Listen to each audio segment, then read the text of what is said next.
Hello, my name is Christopher Stevens. I'm Director of the Susanna Wesley Foundation, and I'm here with Sue Miller, who's the Deputy Director. We're going to talk a bit about the themes of work activity around which the Susanna Wesley Foundation is clustered. Sue's going to introduce us to each of them one by one and talk a little bit about where they've come from and the sorts of projects that are attached to them. So our first theme is learning for management, leadership and ministry. Sue, what does that mean? It's about equipping people for leadership and management and ministry in the churches, both lay and ordained. And we came to that area because we're based in a university, and obviously learning is central to that. And we're interested in the place of learning, how you enhance it, how you develop people, how you equip people.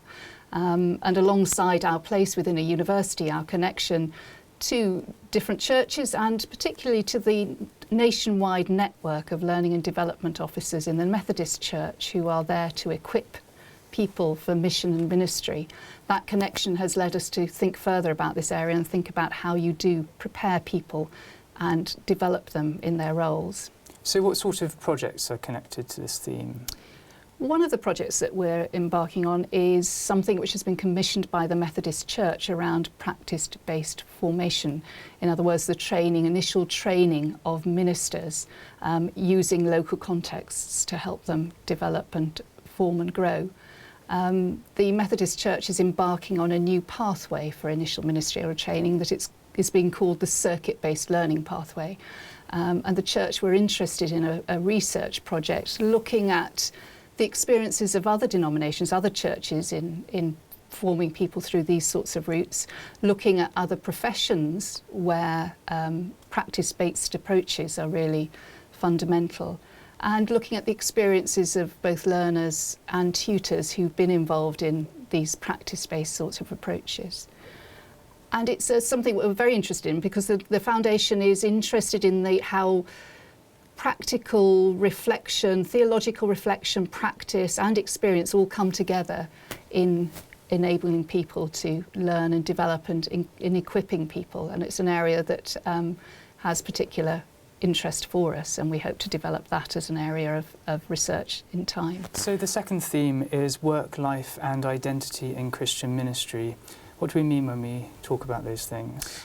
Well, anyway, we're talking about how people who are called to roles, particularly in the churches in this instance, shape their contributions to the life of the churches and how that impacts on their identity and their well-being. And so there are various strands to that stream or that theme of work that we're developing. One of those is looking at well-being amongst the clergy, because clergy resilience seems to be an issue. Burnout, difficulties in sustaining ministry over a long period of time seem to be a feature of some people's experience. And we've just commissioned a project to look at what it is that contributes to creating resilience amongst the clergy. And that project will be taking place over the next few months. But issues around identity have also come up in other projects where we have, for example, looked at the officers working in the Methodist Church's learning network, and issues around their identity actually feature in the outcomes of that project, and we'll be looking into that further. What do you mean by identity in that context?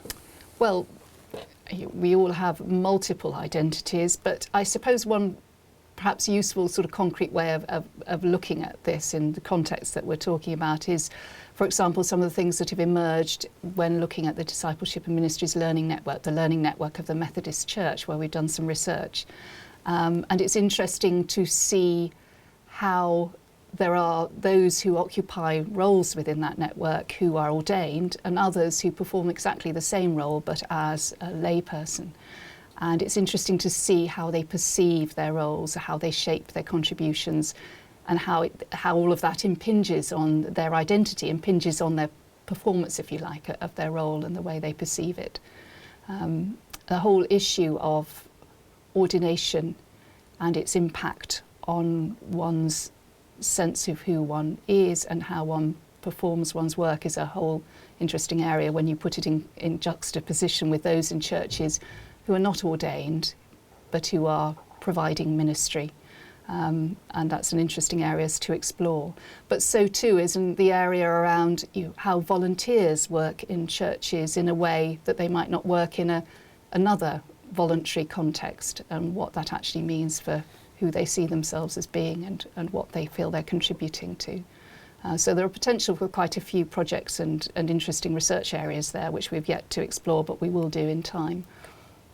So our third theme is diversity in leadership and ministry. What do we mean here? Well, we're talking about issues around difference and inclusion and participation, in this case in the context of churches. It's an area which is quite an important one for us.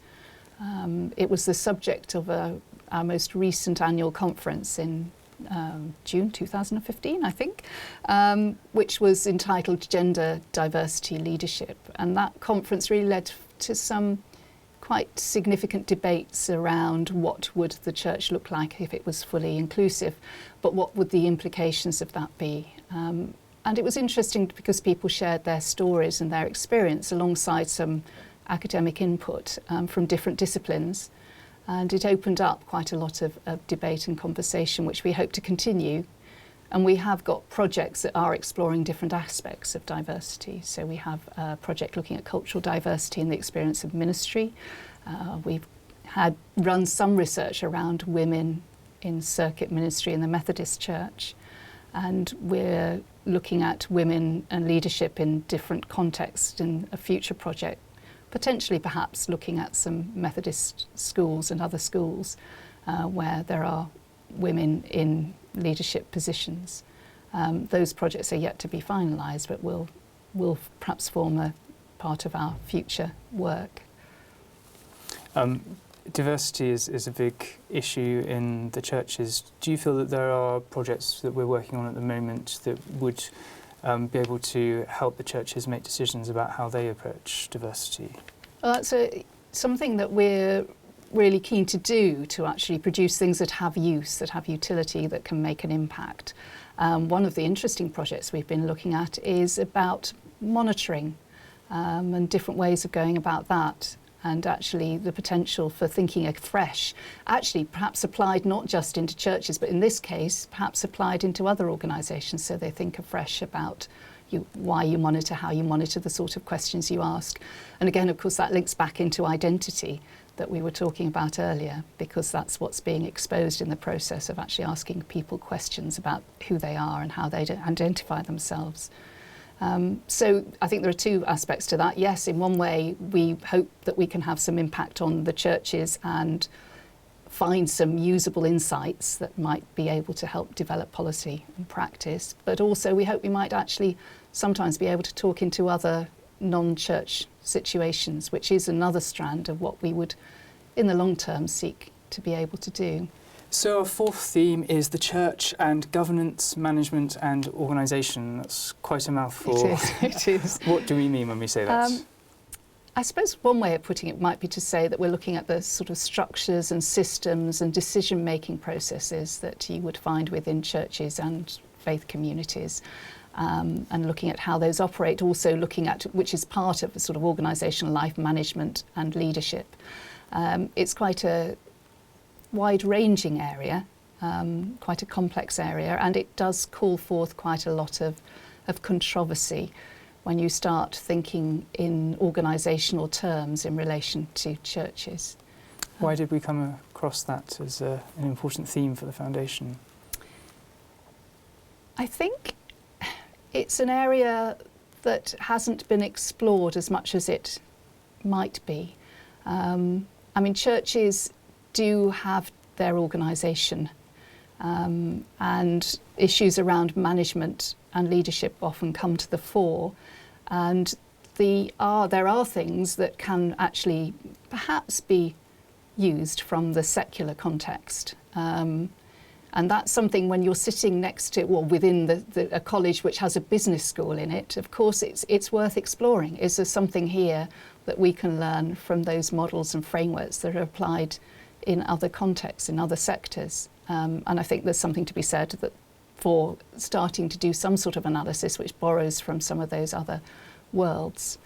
but recognising that the church presents a particular context which needs to be paid attention to. So it's an interesting area because there's a lot of debate, as I say, a lot of controversy around it, and the potential for something new to emerge out of it.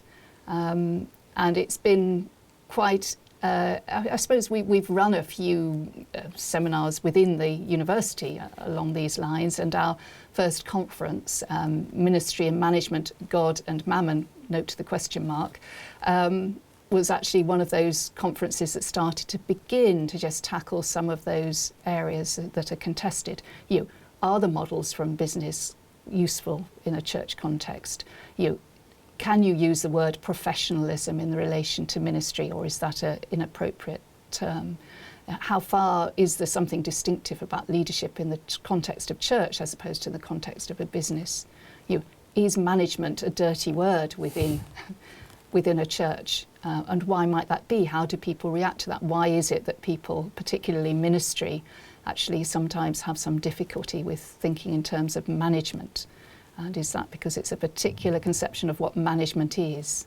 And are there models and alternatives that actually can be of use to the church? And again, can other organisations learn from the churches? And there is a suggestion that in some cases that can happen. So in practice, what are some of the projects within the foundation that are attached to this theme? Well, we have actually already published an interesting sort of foundational paper that you'll find on the website by Tim Harl, who tracked the history of this interrelationship between organisation and church over time from one of the foundational books, the first book that was written around this area by Rudge, Ministry and Management, I think it was called. And somebody will correct me if I'm wrong, I'm sure. So that is the starting point for some of the research that will be spawned from that. But within this whole area, there are some issues around how you achieve change. Managing, leading change is a key area for organisational life, and similarly in churches. And it links into the whole area of organisation and management. And one of the projects that we're very keen to take further is to think about how transformative change can be effected using particular practices of collaboration and relational process. And that's one of the areas that we're looking into and working on at the moment, and hope to produce some papers around in the next few months. Super.